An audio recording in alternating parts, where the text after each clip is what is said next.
Welcome to MiConvert. In this tutorial, I will show you how to convert 3ds files to X format, completely free and online.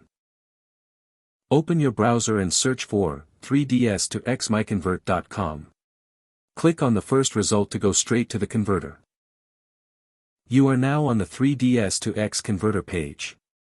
The interface is clean and easy to use. Let's upload a file. Click the Choose File button. A file picker will open. Select the 3ds file you want to convert, then click Open. Your file is loaded and ready. You can see the file name, size, and destination format. Click Convert now to start the conversion. The conversion is in progress. You can see the progress bar moving. This usually takes just a few seconds. Done. Your file has been successfully converted. Click Download to save the X file to your computer. That's it. Visit MiConvert.com for more free conversion tools. Subscribe for more tutorials. Thanks for watching.